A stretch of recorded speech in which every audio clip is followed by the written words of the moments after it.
I am one self, united with my Creator.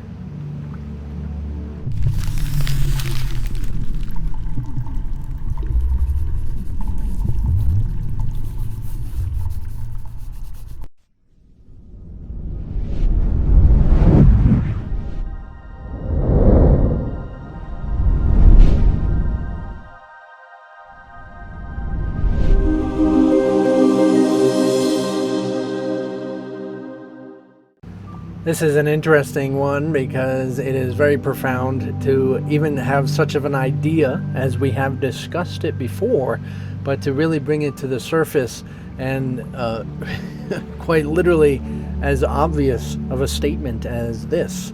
I am one self, united with my Creator, at one with every aspect of creation and limitless in power and in peace. Oh man, shoot. Oh, but let's only listen to what we can see and what we can feel and what makes perfect sense, right?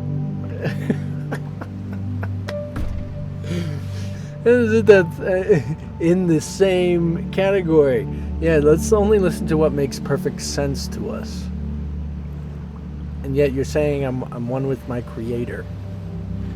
Now, it might not be obvious to you quite yet, and that's okay. And anytime I wish, I could choose for it not to be obvious at any time. And I can get caught up in the world because I want to, right? I can be in the world because I want to. And I can be all distracted in so many different ways and everything because I want to. Now, we don't always realize that it's because we want to.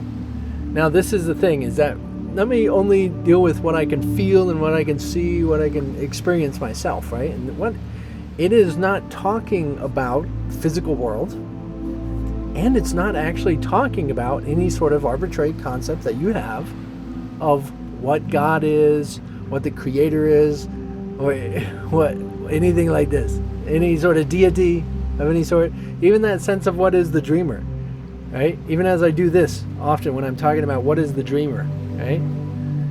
The dreamer's the experience in you. Like, there is nothing else.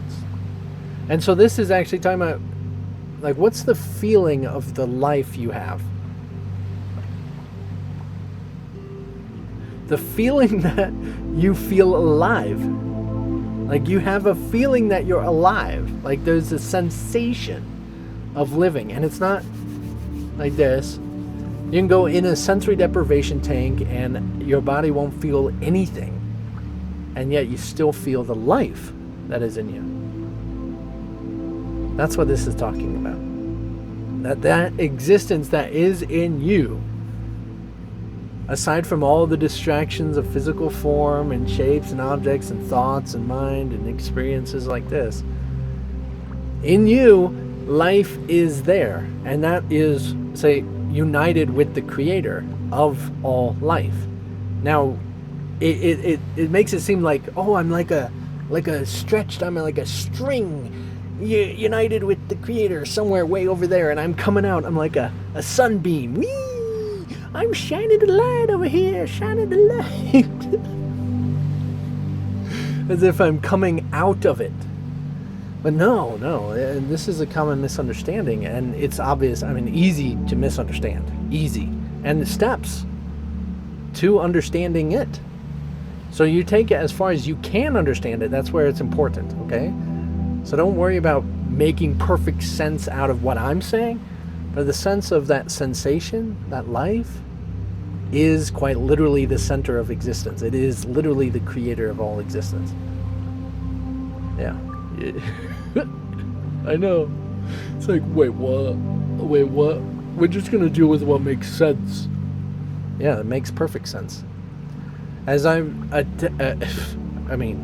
might need some explaining and adjusting of your paradigm of what you believe is real, but you're misunderstanding how this world has come about. Like, we misunderstand that this world, like, we believe in time. There was a time before me, And there will be a time after me. And there's every day that I am here. And every day I have to walk and talk and do these things and eat and adjust through time. Of course, this is a really...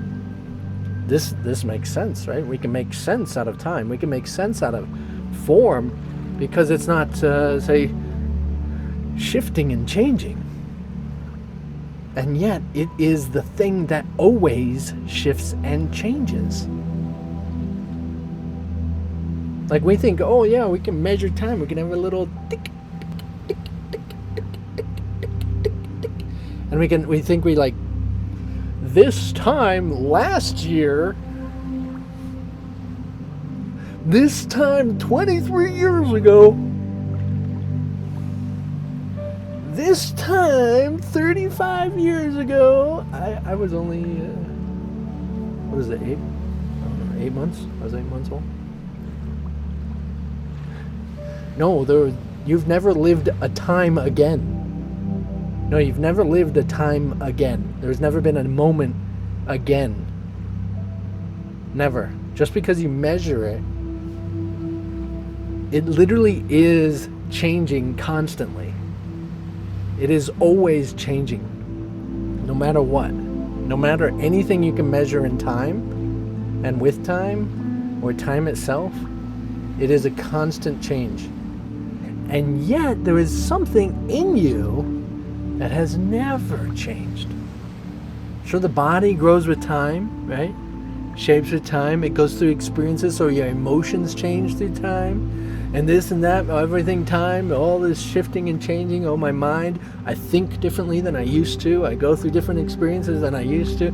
Oh, I had this education, now I'm different.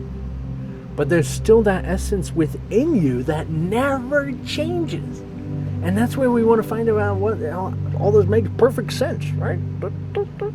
The only thing you actually feel continuously, the only thing that you actually experience continuously is the only thing that is continuous forever. So it is identifying and recognizing what is that thing that's continuous and like pick it up and put it down somewhere. Pick it up. No, you can't. It's not like that. Nope. It is what you are. It is what you are. So recognizing what you are, you recognize what is literally united with the creator of all existence. You're literally united with everything that is designed, created, developed with this essence. It is the same one essence. And if we get into like quantum physics and you hear them talking about, oh yeah, we can have particles. Apparently particles are in multiple locations at the same time. This becomes obvious when you actually recognize the structure of the universe. Yes, I would love to be able to like adjust those paradigms so that we can actually recognize what's happening in reality. But it's like this battle going between, am I coming from in here out, or should I take information in? It's like information comes in through the third dimensional two-eyed perspective, but it comes out in creation. It's like this is happening continuously all the time, everywhere, forever. It's all the time happening. And you are present all throughout it, every single time. You have always been and have always been present. Now, of course, yes, until you actually are taking the time and practicing, trying to discover what this is. We've gone through this in a couple lessons already, where you've gone down in, trying to reach God, right? Letting all your thoughts go, going empty-handed to what God is. It's like, of course, if you have some really crazy idea of what God is, you're not going to find it. You know who you are. You know what you feel. You know your existence. And that is where you will find God. God is right there. So in that presence and discovering what that is, being aware of that is, of course, half the battle, right? As this lesson has gone off on, yeah, you screw up all the time, you forget about this, we need some mind training, yeah, you suck.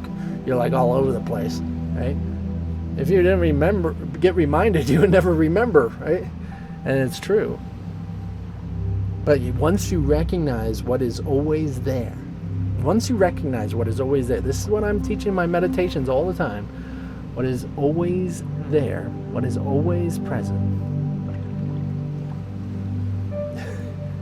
There's really nothing to say after that.